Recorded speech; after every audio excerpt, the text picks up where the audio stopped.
दोस्तों आज के इस एपिसोड में हम आपको हनुमान जी के ऐसे बाल रूप के बारे में बताने वाले हैं जो साल में सिर्फ एक दिन हनुमान जन्मोत्सव को ही अपनी गर्भगृह से बाहर आकर सभी को दर्शन देते हैं।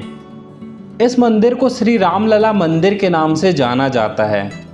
इस मंदिर में आपको हनुमान जी के बहुत ही अलग रूप के भी दर्शन होंगे। यहाँ पर हनुमान जी से मनोकामना मांगने के लिए अर्जी लगाई जाती है, जिसे रजिस्टर में दर्ज करके हनुमान जी को सुनाया जाता है। हनुमान जी की कृपा से यहाँ कई लोगों की कई मनोकामनाएं पूरी हुई हैं। दोस्तों, हनुमान जी की इस मूर्ति से जुड़े और भी कई चमत्कारों को हमें यहाँ के पुजारी जी ने बताया। तो चलिए हम आपको हनुमान जी के इस मंदिर पर लेकर चलते हैं। हनुमान जी का ये मंदिर मध्य प्रदेश के जबलपुर शहर में मां नर्मदा के पावन घाट ग्वारी घाट के पास में स्थापित है। हनुमान जी के मंदिर के बाहर ही शनि देव भी विराजित हैं। मंदिर के अंदर प्रवेश करते ही एक तरफ में भगवान श्री राम जी और एक तरफ में हनुमान जी विराजित हैं। इस मंदिर के पुजारी जी ने मंदिर के इतिहास को बहुत ही अच्छे तरह से हमें बताया। उन्होंने गर्भगृह में रहने वाली बाल स्वरूप मूर्ति के बारे में बताया, हनुमान जी के इस दिव्य स्वरूप के बारे में बताया। एक मुस्लिम परिवार ने कैसे हनुमान जी के इस मंदिर के निर्माण के लिए अपनी ज़मीन दी, उसके बारे में भी बताया। इनकी सारी बातों को आप ध्यान से सुनिएगा। दोस्तों नमस्कार। नमस्कार। पंडित जी नाम बता दीजिए अपना। आचार्य शिव कुमार महाराज। मंदिर के इतिहास के बारे में थोड़ा सा हमें बताइए, स्थापना के बारे में थोड़ा सा। हाँ, देखिए श्री रामलला मंदिर का इतिहास तो बहुत ही विलक्षण और बहुत ही उद्भट शक्तियों और चमत्कारों से भरा हुआ है। पर मूलतः है ये जो परिसर है जहाँ पर इस मंदिर की स्थापना की गई है, यहाँ पर जिस मंदिर के संस्थापक स्वामी रामनिरंजनाचार्य जी महाराज थे, उन्होंने अपने तपोबल से इस परिसर का शोध किया। दरअसल वो चित्रकूट धाम में थे और वहाँ पर उन्हें भगवत प्रेरणा हुई। हनुमान जी के बड़े कठोर साधक थे। ऐसी मान्यता है कि वहाँ चित्रकूट के बिहड़ में उनके हनुमान जी से मुलाकात हुई थी और उनकी बड़ी अद्भुत कृपा उनके जीवन में थी। और हनुमान जी का ही आदेश हुआ था कि तुम नर्मदा क्षेत्र में जाओ और वहाँ पर अपने जीवन की शेष साधना को पूरी करो। और वो संकेत वहीं पर मिला था कि इस परिसर में तुम्हें जाना है जहाँ पर अनेक सिद्ध साधकों ने कभी प्राचीन काल से यहाँ तपस्या किया था, और उस जागृत भूमि में तुम्हें मेरे स्वरूप की स्थापना करना है। वहाँ रिद्धियाँ सिद्धियाँ निवास करेंगी, देव शक्तियों का वहाँ वास होगा और अनेक सिद्ध साधक संत जो नर्मदा तट पर दृश्य अदृश्य रूप में जहाँ तहाँ हैं, समय समय पर आकर उस परिसर में उपस्थिति देंगे। तो इस तरह भगवत आदेश को प्राप्त करके स्वामी रामनिरंजनाचार्य जी इस परिसर में आए। तो यह एक तरह से भूमि ही जागृत है।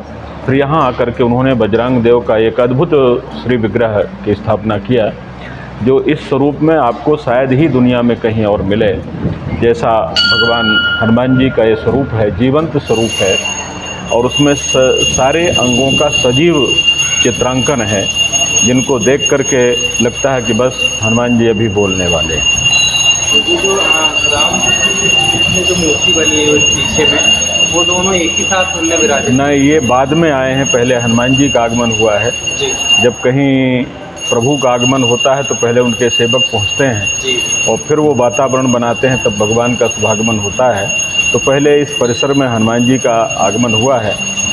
वैसे यद्यपि इसके पहले से ही अति प्राचीन यहाँ एक देवी मंदिर भी है, जिसके इतिहास का लोग ये बताते हैं कि 400-500 साल पुराना हो सकता है, गोंडवाना काल का हो सकता है।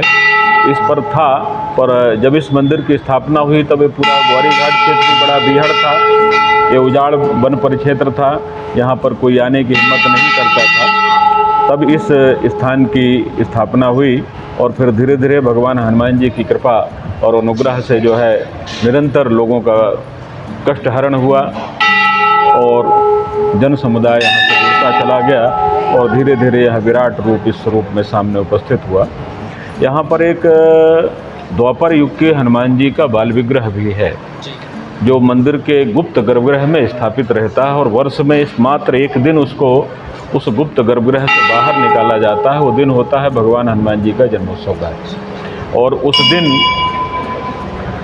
बिना किसी भेदभाव के, चाहे पुरुष हो, चाहे नारी हो, चाहे हिंदू हो, चाहे कोई दीगर धर्म का अवलंबी हो, सभी को अवसर होता है कि उस पवित्र विग्रह को स्पर्श कर सकता है, अपने हाथों से पूजन कर सकता है। बड़ा दिव्य अभिषेक होता है, उस अभिषेक में अपनी सहभागीदारी दे सकता है और सुबह से लेकर के मध्य रात्रि पर्यंत तक वह पावन और चमत्कारिक विग्रह बाहर मंच पर स्थापित रहती है और सभी को उसके दर्शन पूजन का पूर्ण अवसर मिलता है।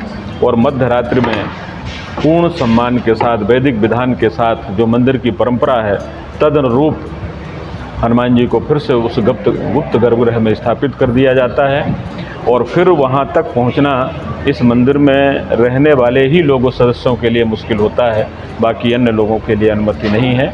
उनका पूजन के लिए पूजन होता है और कोई एक खास व्यक्ति जो है वर्ष भर के लिए उसको तय कर दिया जाता है, वही वहाँ जा कर के और उस पवित्र मूर्ति का स्पर्श, पूजन, आरती जो भी है विधि विधान से करता है।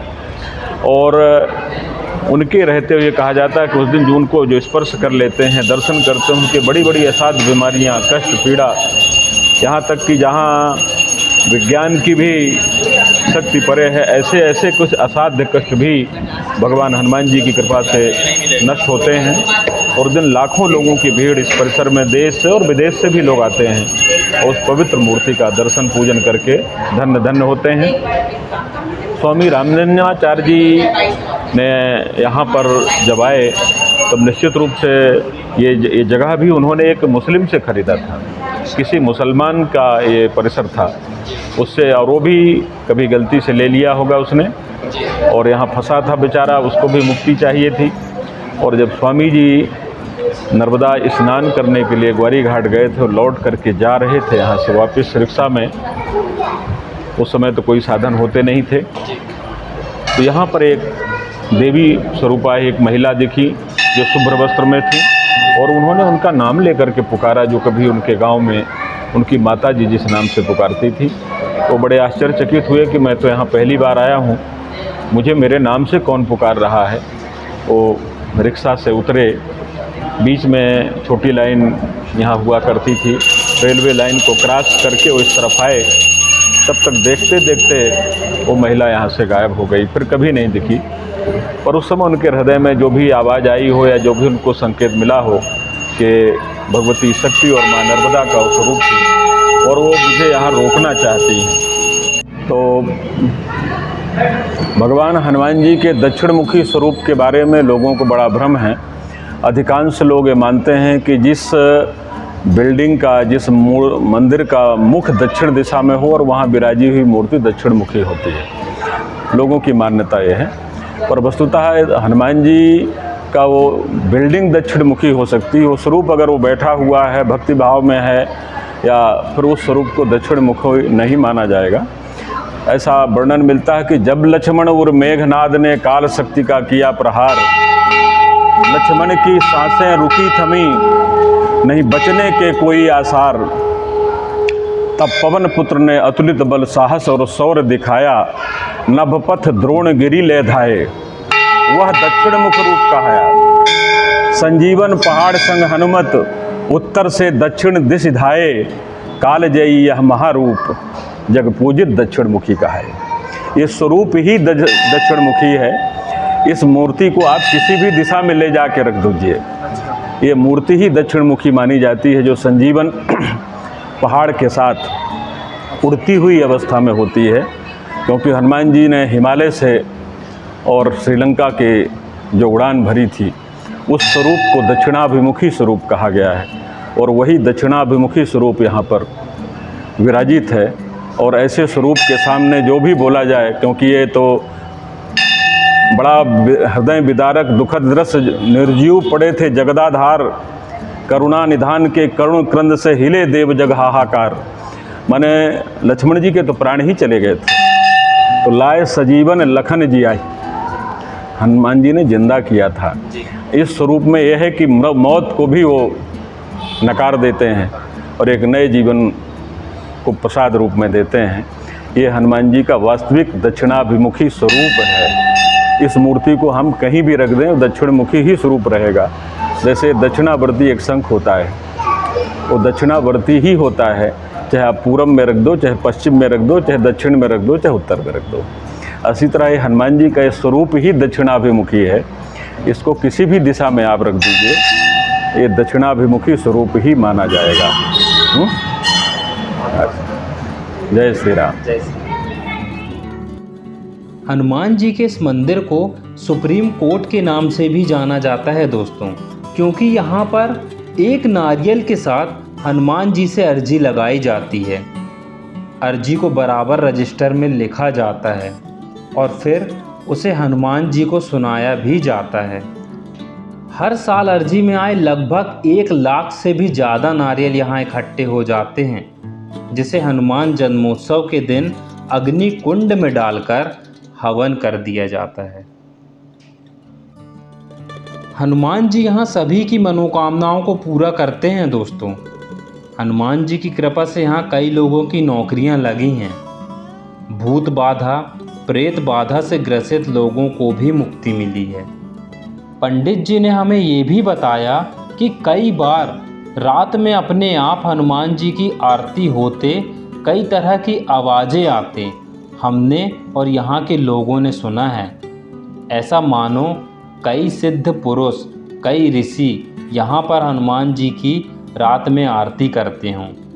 इसका सबसे बड़ा उदाहरण इसी मंदिर के आगे खारी घाट के पास स्थापित हनुमान जी की ये मूर्ति है, जो ब्रह्म मुहूर्त में मां नर्मदा जी का स्नान करके वापस इसी स्थान पर आ जाती है, जिसका पता लगाने के लिए कई खोजकर्ता यहाँ आ चुके हैं। इस मंदिर के बारे में हमने अपने पिछले एपिसोड में बताया है दोस्तों, एक बार उस वीडियो को भी आप ज़रूर देखिएगा।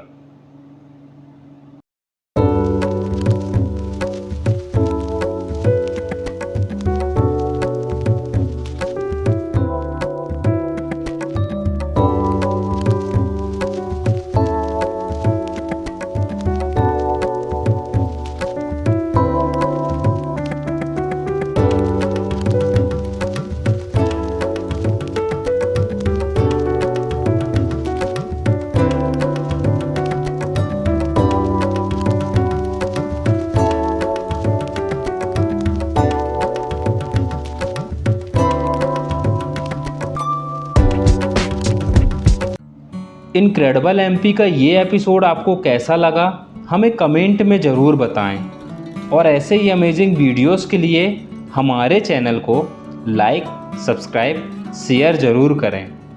नमस्कार, नर्मदे हर, जय श्री राम, जय श्री हनुमान जी की।